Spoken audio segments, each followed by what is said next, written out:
Só, então vamos iniciar nossa live, agradecendo primeiro ao Padre Júlio pela disponibilidade. O Padre Júlio está lá na França, né, Padre Júlio? Isso. Fernandinho está em Brasília, está nos acompanhando. Fernandinho, abraço. Ó, bem-vinda. Osnaldo e Roberta. Para quem não nos conhece, eu sou a Nayana. Eu sou o Victor. Nós somos casal coordenador diocesano do SEGME aqui na Diocese de Anápolis. Junto conosco temos os auxiliares, nossos jovens também, que é a Emily e o Diego. E aí nós vamos estar falando com vocês hoje, juntamente com o Padre Júlio, sobre esse tema tão importante nos dias em que nós estamos vivendo, né? As virtudes que nós precisamos exercitar aí, né? Para passar por esse momento tão difícil. O Padre Júlio está na França. Também vai partilhar com a gente um pouquinho que está passando por lá também. Olha, tem gente lá de Mirilândia. Hoje está bem... Hoje está bem... O pessoal está participando de vários lugares. Cadê ainda tem mais galera para entrar ainda, viu? O pessoal... Deve entrar aí o pessoal de Rubiataba, que é outra diocese. Aí já tem o pessoal de Goiânia também. Tem um padre da Espanha, né? Que o Padre Júlio falou. Brasília. Padre Arthur, de Goiânia. Olha só. De Goiânia, mas está morando na Espanha, né? Isso. Nós podemos fazer uma oração, né, para começarmos. Sim, gostaria que o senhor fizesse uma oração. Faz com a gente.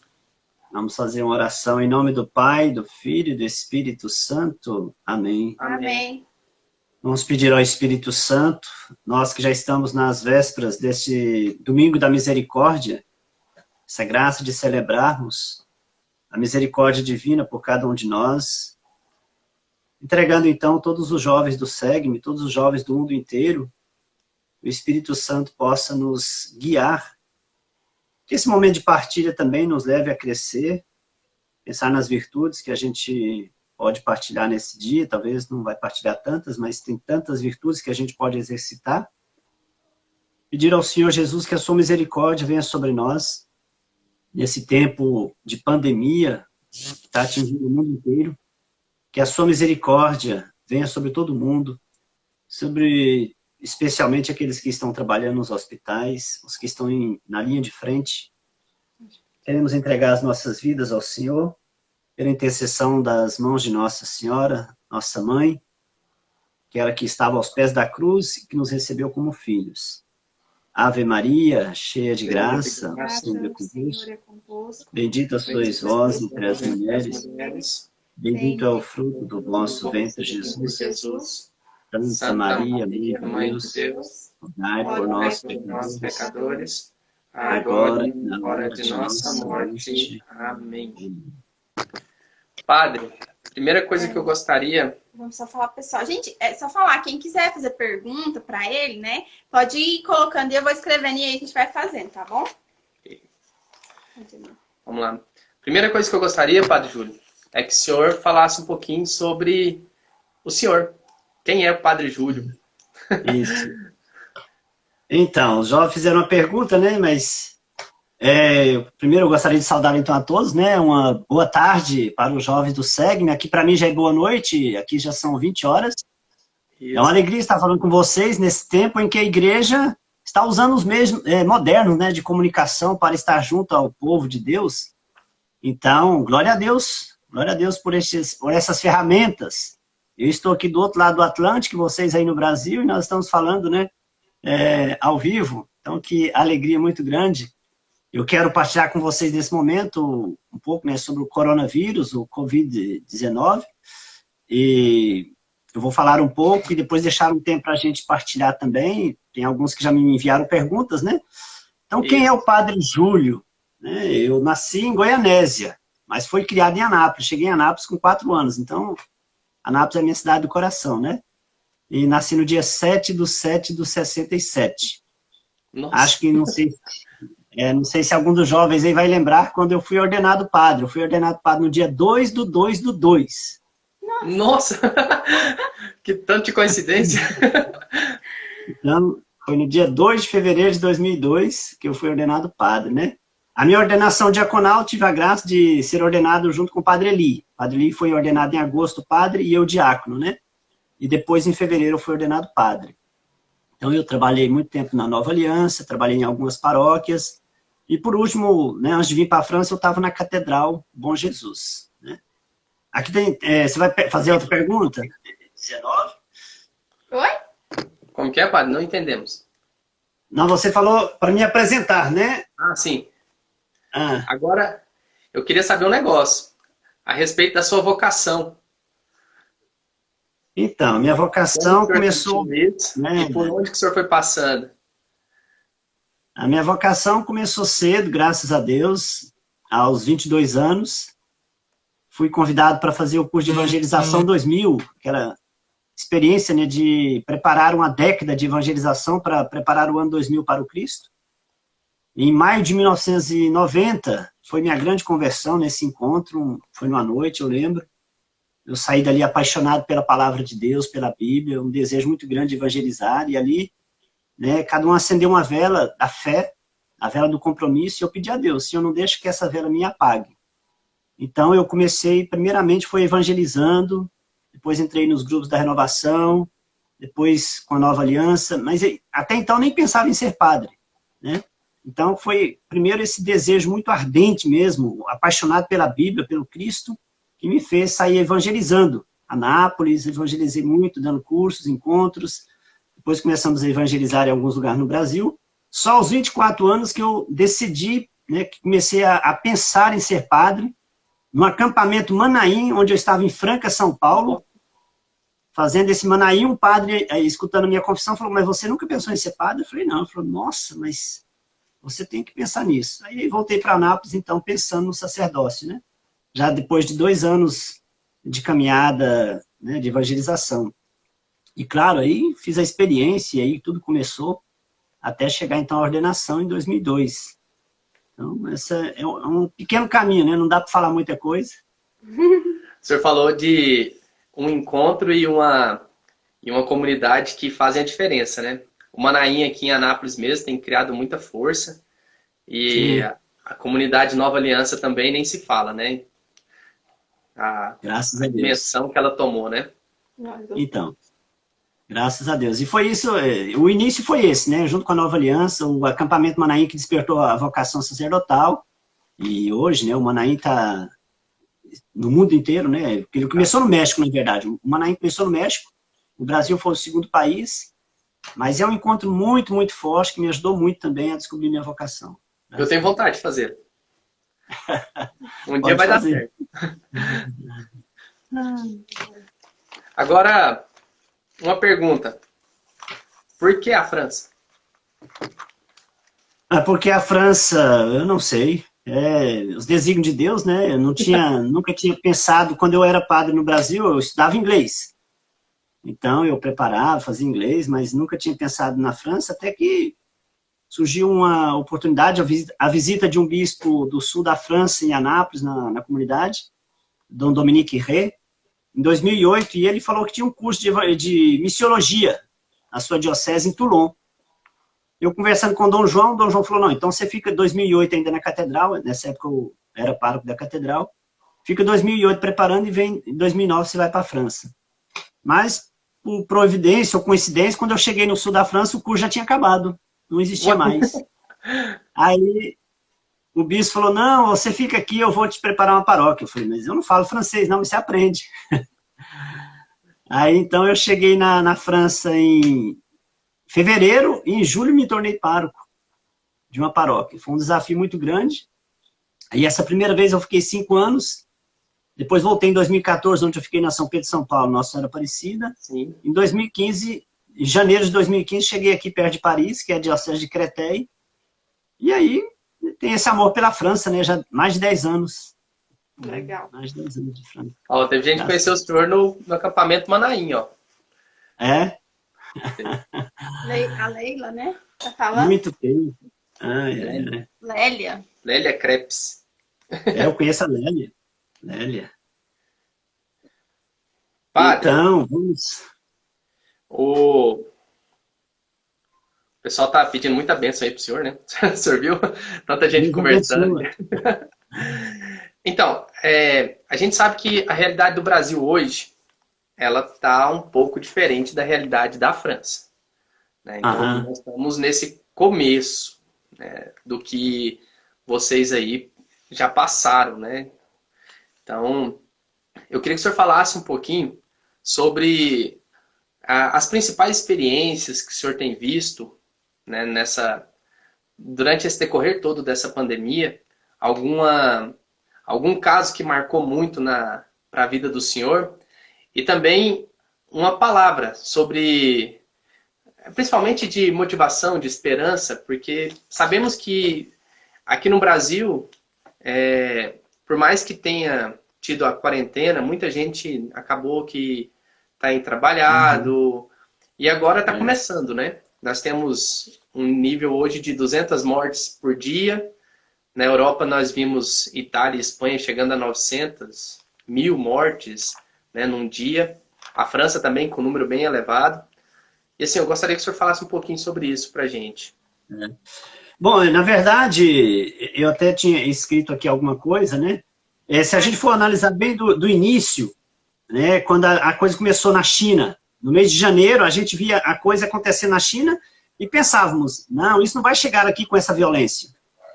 E também, se chegar aqui a França, entre aspas, né, nós temos um dos melhores sistemas de saúde do mundo, é o sistema da França. Então, se chegar aqui alguns casos, vai ser fácil resolver. E talvez nós menosprezamos, né, o inimigo, não achávamos que ele era tão perigoso. Pois bem, quando a coisa chegou aqui na Europa, demos conta que o inimigo era muito mais perigoso do que pensávamos.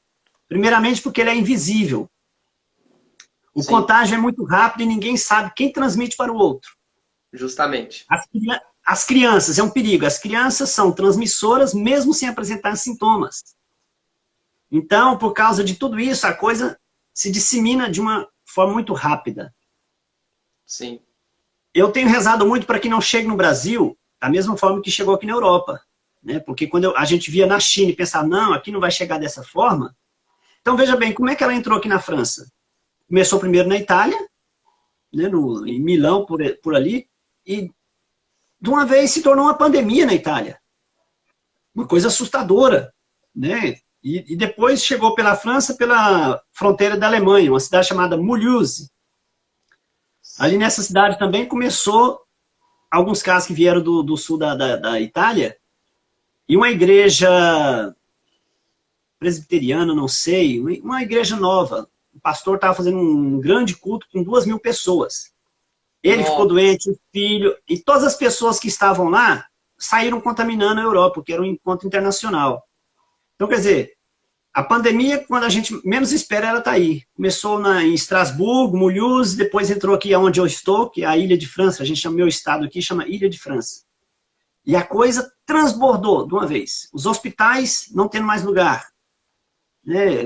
Aí todos os médicos pedindo às pessoas, fiquem em casa, porque não temos mais lugar. Quer dizer, eu rezo para que não chegue no Brasil dessa forma.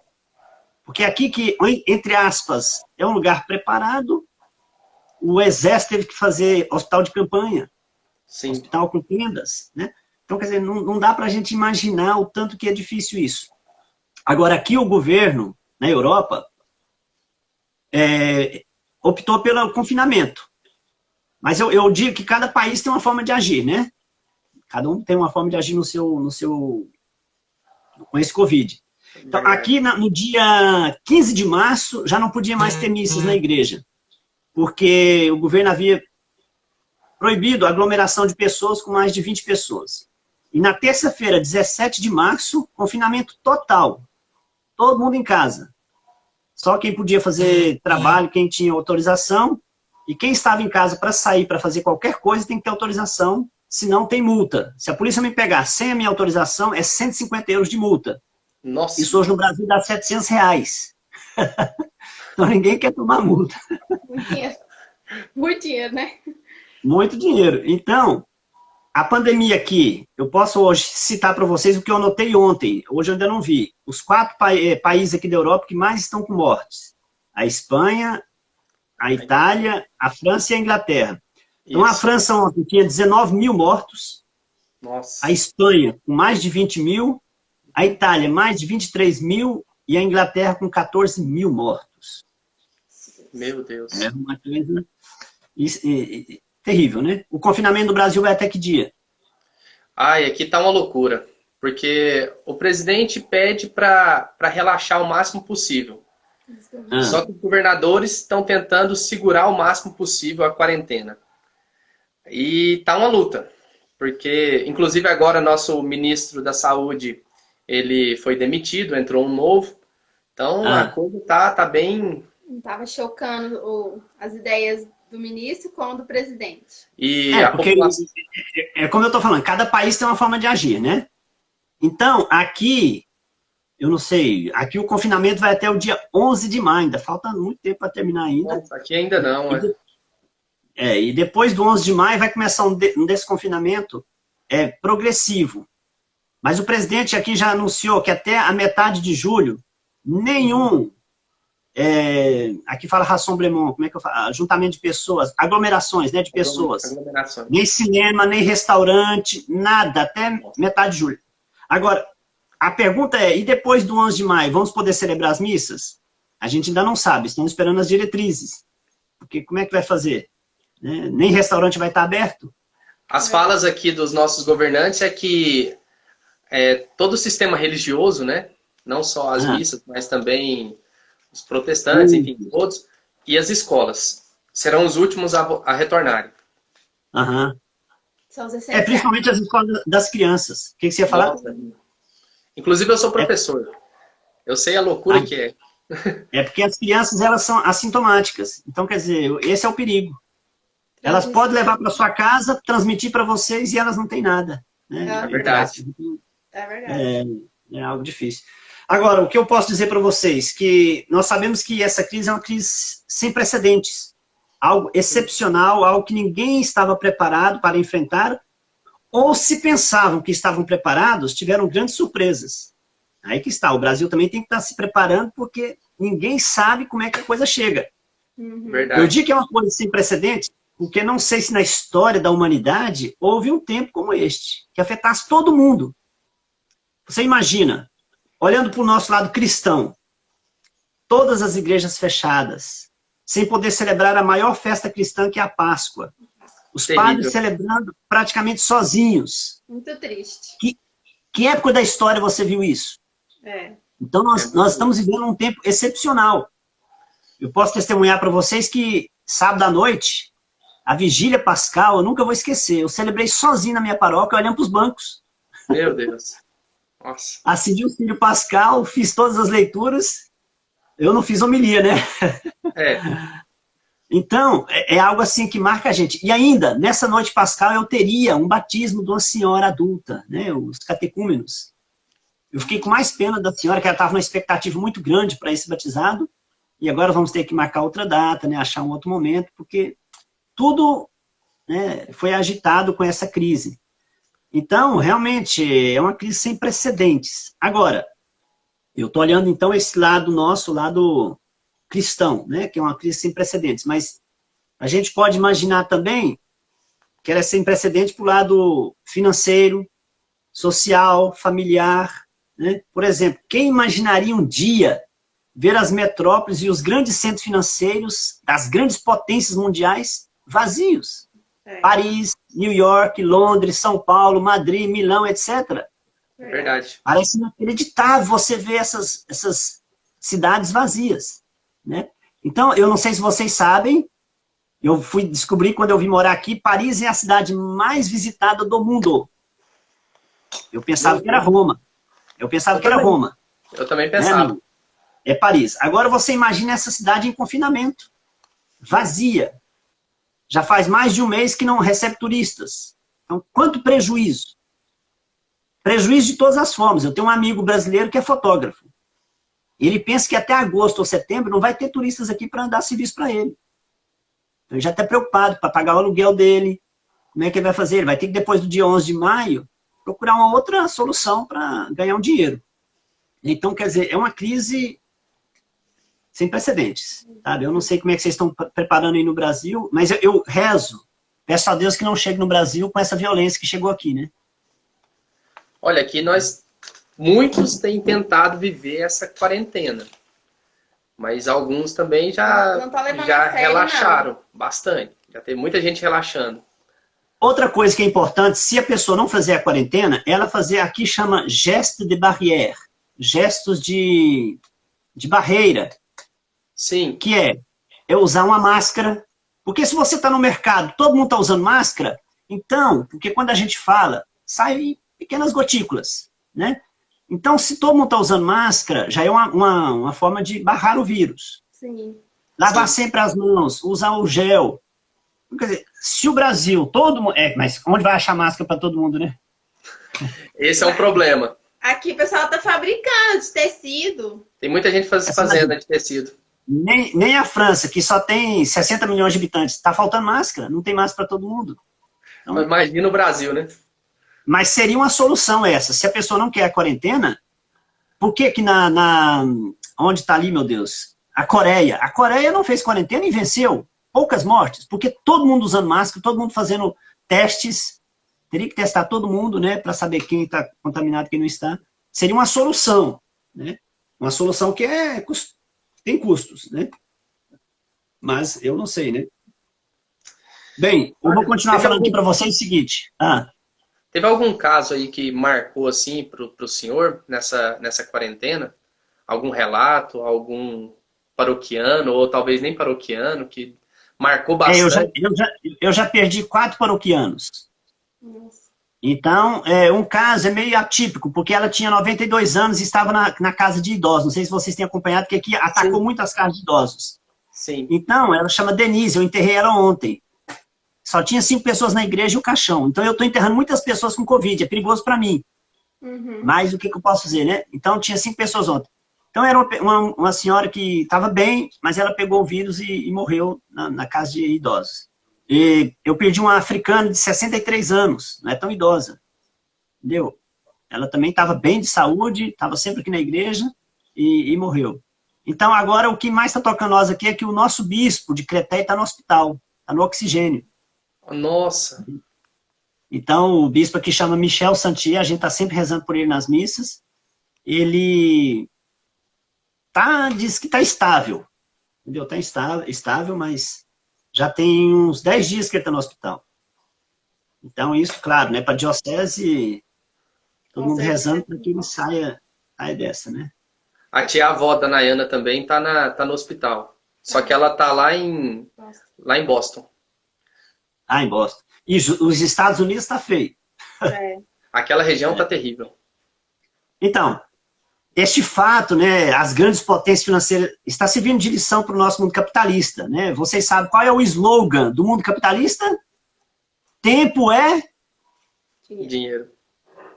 Tempo é dinheiro. Agora não é mais. Né? Estamos aprendendo agora que o mais importante é a saúde, é a família, é se preocupar um pouco mais com o outro, se o outro está bem, etc. Então, nós podemos entrar um pouquinho naquilo que vocês me pediram, né? As virtudes. Sim. Foi isso? Sim. Então, eu vou tentar entrar um pouquinho nesse tema, né? As virtudes, nesse tempo difícil, as virtudes necessárias. Nós sabemos que o que é uma virtude? A virtude é uma disposição habitual e firme para fazer o bem. Já nos faz pensar essa quarentena. Uma virtude habitual e firme para fazer o bem. Nós temos 7 virtudes, né? 3 teologais, fé, esperança e caridade, e 4 cardeais. Prudência, justiça, temperança e fortaleza. Mas vamos olhar em outras virtudes também que nos dispõem a fazer o bem, sobretudo, então, nesse tempo aqui fala confinamento. Não sei se vocês falam confinamento no Brasil ou aqui quarentena. Estamos dando a quarentena. Quarentena, né? Então, aqui fala confinamento, né? Então, primeiramente, vamos ver o que este vírus já mostrou e está mostrando para o nosso mundo. Eu falo aqui segundo a minha avaliação. Cada um pode depois, né, tirar também os seus elementos. Mas, em primeiro lugar, a quebra do orgulho das grandes potências. Eu acho que esse orgulho das grandes potências, esse vírus veio para quebrar o orgulho.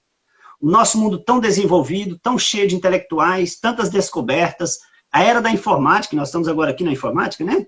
A informática tornou o mundo mais veloz, os grandes avanços na medicina, etc.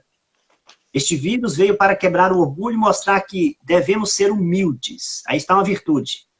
Humildade. Devemos ser humilde. que nós não somos todo-poderoso. Todo-poderoso é Deus. Mas nesse momento, quem é o todo-poderoso? Um vírus. Um vírus insignificante, invisível aos nossos olhos, que está deixando o mundo prostrado. Até agora não temos uma vacina, não temos arma para detê-lo. Então eu tenho ouvido muitas pessoas dizer que o nosso mundo, né, será um antes e um depois do Covid. Sim. E é interessante a gente ver isso. Sim, eu tenho certeza que muitas coisas devem ser mudadas. Olha o nosso meio ambiente, por exemplo. Está mais puro. Depois de tantos anos falando de ecologia, onde os discursos ficavam mais nas teorias do que na prática, graças ao vírus o planeta está mais limpo, menos poluído. Na Ásia, por exemplo, sobretudo na Índia, as pessoas estão encantadas de ver o céu azul. Coisa que fazia tempo que elas não viam, porque estava sempre cinza de poluição. Então eu tenho certeza, né, depois desse confinamento, nós temos que continuar a pensar no planeta. Eu acho que depois desse confinamento as pessoas vão começar a valorizar mais a encíclica do Papa Francisco. Laudato Si, louvado sejas, né? E o Papa pede com urgência uma mudança no nosso modo de viver. Com certeza. Então, essa parada que a gente está fazendo aqui agora, né? Então, a humildade, ainda falando da humildade, o vírus está promovendo, eu espero que ele leve as pessoas a quebrar os preconceitos. Tá? Infelizmente, o preconceito ainda é uma doença grave neste nosso mundo, dito, entre aspas, moderno, né? O nosso mundo moderno, onde o ser humano vale pelo que tem e não pelo que é. O vírus não faz acepção de pessoas. Basta ser humano para pegar o vírus. Não importa se é rico, se é pobre, não importa a nação, nem a religião, o grau de instrução, nada. Para ele, somos todos iguais. Estamos todos no mesmo barco. Então, esse vírus quer nos ajudar a quebrar os preconceitos. E por ironia, não sei se vocês sabem, né? Acho que vocês sabem. Por ironia, para quebrar ainda mais o nosso preconceito, só os humanos contraem a doença. Os cachorrinhos e os gatinhos que saem para passear todos os dias não pegam, não transmitem e nem pegam a doença. Eles podem transmitir se eles pisarem em alguma coisa que tem um vírus e levar para casa. Mas caso contrário, não tem nenhum perigo. É um contraste, né? Então, veja bem, eu acho que a humildade, quebrar o preconceito, e outra virtude que eu espero muito, é a virtude da piedade. Se o nosso mundo estava muito orgulhoso, cheio de si, e o vírus está ajudando para que sejamos mais humildes, com certeza, e eu espero, ele vai ajudar também na virtude da piedade, levar as pessoas mais para Deus. O vírus tem mostrado a fragilidade humana, que a vida é passageira. Sim. Por isso devemos olhar mais para o alto, onde a verdadeira vida nos espera. Então vejamos bem, a sociedade moderna pensava ou pensa que não precisa de Deus. Verdade. Mas eu acho que esse acontecimento está fazendo muitos a mudar de ideia. A França é um país onde a fé foi devastada. Desde a Revolução Francesa. Sim. O Deus aqui se tornou liberdade, o prazer, o intelectualismo. A França, que já foi um dos países mais cristãos do mundo, conhecida como a filha primogênita da igreja, hoje ela está no ranking de 4º lugar de país mais ateu do mundo. Dá para vocês imaginar isso? Aquele país que mais deu santo para a igreja, hoje está no ranking de 4º lugar dos mais ateus do mundo. Agora, os acontecimentos também, eu acho que ele fala muito. Ano passado, na Semana Santa, o que aconteceu aqui em Paris? A igreja pegou fogo, Notre Dame. Verdade. Na Semana Santa, fez um ano agora em abril, né? Foi, então, verdade. A Notre Dame pegou fogo, justamente na Semana Santa. E este ano as igrejas fechadas. Foi. Com certeza o Senhor está querendo despertar a França da sua frieza na fé. Mas não só a França, ele está despertando o nosso mundo. Espero que depois de tudo isso, as pessoas vão querer mais em Deus, ter mais fé, ter no coração o verdadeiro sentido do santo temor de Deus. Eu falo do santo temor de Deus que eu acho interessante, né? Agora que as igrejas estão fechadas, mesmo os que não eram tão praticantes estão sentindo falta e estão tristes. Ixi, aqui no Brasil tem um monte. É verdade. Aqui muitos estão sentindo falta da bênção dos ramos. Ah, mas esse ano não tem a bênção dos ramos, padre? Porque não sei se vocês sabem, aqui na Europa, ter um ramo abençoado em casa, ele coloca atrás da porta ou num lugar da casa para proteger. Então, a igreja, no domingo de Ramos, ela transborda.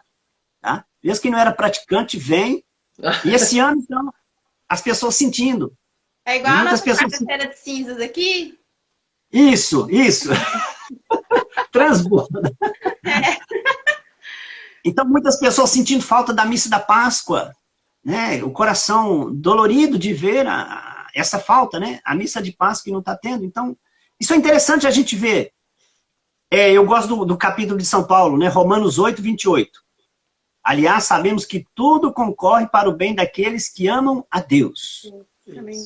Daqueles que são os seus eleitos segundo os seus desígnios. Mas como é que a gente diz no dito popular? A gente transfere esse versículo bíblico para um dito popular, a gente fala de todo mal, Deus sempre tira um bem maior. Então, esperamos, né? Eu acho, então, que realmente, de todo mal, Deus tira um bem maior. Então, quem sabe, a virtude da piedade vai crescer mais no coração dos homens depois de tudo isso. Com certeza. Né? Então, se Deus quiser. Agora, eu não sei se aí tem acontecido, eu quero falar dessas virtudes aqui, olha. A virtude da solidariedade, a valorização do outro e a gratuidade. E eu vejo o que está acontecendo aqui na Europa. O confinamento está mostrando que é possível um mundo diferente, um mundo melhor.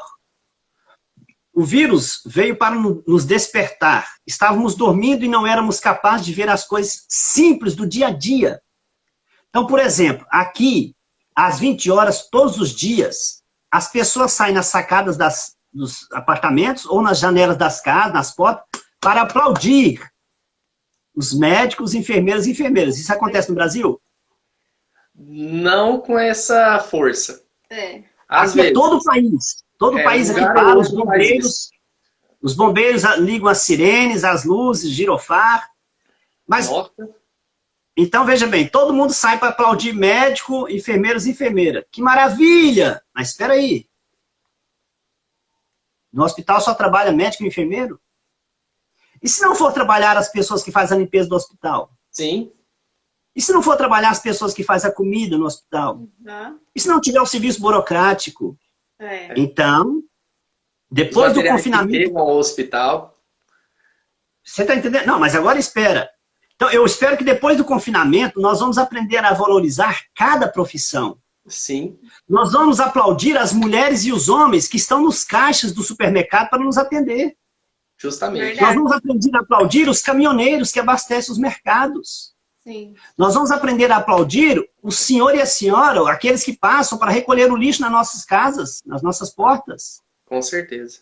Eu tenho certeza que muitos filhos vão começar a aprender a aplaudir a sua própria mãe, que lava sua roupa e faz sua comida. Então, é interessante. O bom é que esse vírus, então, está levando os humanos a serem mais humanos. Refletir. Sabe? Estamos abrindo os olhos para ver aquilo que era evidente.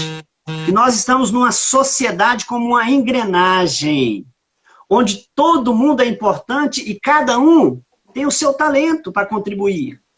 Então, acho que isso é muito importante, né? A solidariedade, esse gesto, né, concreto, a gratuidade. Aqui na França, muitas pessoas que fecharam pequenas empresas de costura para fazer máscara. De graça. Para os hospitais, para as casas dos idosos, né?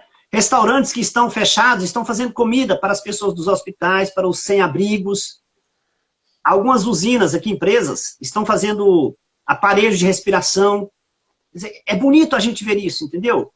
Cada um está procurando fazer um gesto gratuito, e isso nos toca, né? Nos toca muito. Então, não sei se no Brasil está tendo essa realidade. É a gratuidade, né? Alguns aqui, na verdade, fazem, né, essa gratuidade, solidariedade. Até o Dom Dilmo estava falando na live que nós fizemos com ele, que tem um chamado muito forte agora, àqueles que têm, dar de si para aqueles que não têm agora. Porque sim. sabemos que muitos vão ficar desempregados, muitos vão perder o sustento da casa, porque talvez aquele que traz o sustento vai morrer, né, por conta do Covid. Então, hoje, ele fazia, né, esse apelo. Aqueles que têm, ajudar aqueles que não têm. Essa parte da solidariedade. E em termos de gratuidade, aqui no Brasil o senhor conhece, né? Tem muita gente que tenta, inclusive, tirar proveito de coisas como essa, né? Agora, é bom, porque pelo menos a fiscalização está batendo forte. Mas está batendo muito forte aqui. Procon em cima de quem vende. A gente não sabe, né? Porque tudo isso, porque Deus permitiu tudo isso, mas tem esse lado, de todo mal Deus tira sempre um bem maior, e eu acho que está ensinando muitas pessoas, né, esse confinamento, que aqui a gente está confinado mesmo, né? Então hoje, e para nós cristãos, o que pode ser diferente depois de tudo isso? Para você jovem do Segue-me, você jovem do Segue que está vivenciando esse momento histórico, né, da humanidade, como você imagina o mundo depois do Covid? Isso. Qual é o seu sentimento de cristão, vendo as igrejas fechadas, vendo tantas pessoas que estão sendo privadas da Eucaristia? E para terminar aqui, eu gostaria de então falar, né? Onde está a igreja em tudo isso? Então eu tenho uma coisa bonita para falar para vocês que eu recebi ontem. Recebi de um amigo francês um e-mail que veio da embaixada francesa no Vaticano, onde eles mostram que o Papa Francisco é o líder mundial de maior influência nesse momento da crise. Sim, é o maior. Segundo eles, a crise do Covid poderia ter feito a igreja desaparecer totalmente dos radares. Verdade. O cenário estava aberto para o triunfo da ciência e da política. Mas o Papa tomou as rédeas e reconquistou o espaço.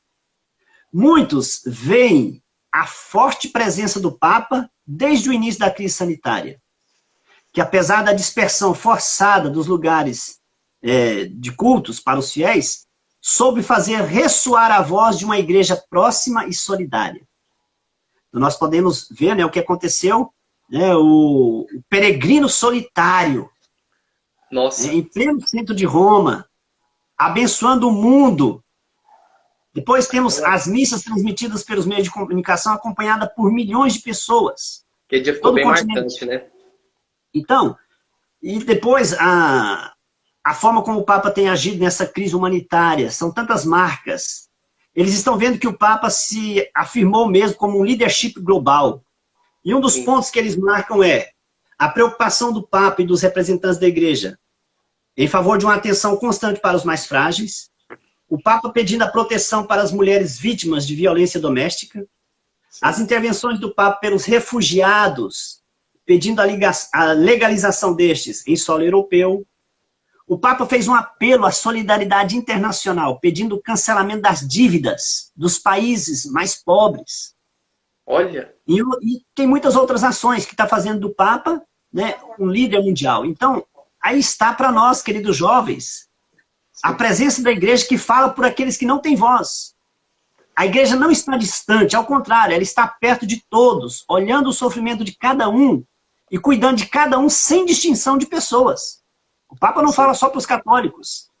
Ele é um líder mundial que olha a humanidade. Então isso é bonito. A igreja está presente com a humanidade, a igreja está no seu coração, nós somos igrejas domésticas, né? Mas aí está a igreja que está falando. E graças a Deus o governo francês já escutou o apelo do Papa. O presidente aqui já anunciou que vai perdoar as dívidas dos países que estão em sofrimento. Então, olha bem, o apelo do Papa já foi escutado, né? Então, graças a Deus, né? Então a igreja não está alheia, né, diante de tudo isso. Mas eu acho que cada jovem aí pode pensar, né, quais as virtudes, né? Eu falei da humildade, da piedade, da solidariedade, né? Deixa eu pôr o fio aqui para carregar. Se algum jovem quiser fazer pergunta ou... Pergunta, gente? Alguém quer fazer pergunta? Tem muitos aqui falando que... Fazendo vários comentários sobre o tanto que... O Guilherme. Teve um que falou que conheceu a sua metade numa... É o Guilherme. Numa missa do Senhor. Foi numa missa? Foi, né? Na São Pedro de São Paulo? Lá na São Pedro de São Paulo, ó. Coisa boa. Alguns mandando abraço. pedindo a benção, né? Tem um monte pedindo benção do Senhor. Alguns comentando sobre essa parte da quarentena aqui no Brasil, falando que outro nome que nós temos utilizado é o isolamento social. Isolamento social? Ah. Isolamento social. E tá. alguns comentando que aqui no Brasil também superfatura tudo, né? Acaba que muita gente aproveita. E aí essa virtude que o senhor falou sobre a solidariedade e a gratuidade seria muito interessante nessa hora, né? Se alguém quiser pergunta pro padre, vamos aproveitar. É interessante porque aqui eu esqueci de falar, né? Eu tenho a paróquia São Paulo, uma paróquia São Paulo, e aqui na minha paróquia é a Capelania Brasileira de Paris, Capelania dos Brasileiros. Então, eu sei que nesse momento tem muitos brasileiros que estão passando também por dificuldades. Muito. Não estão podendo trabalhar.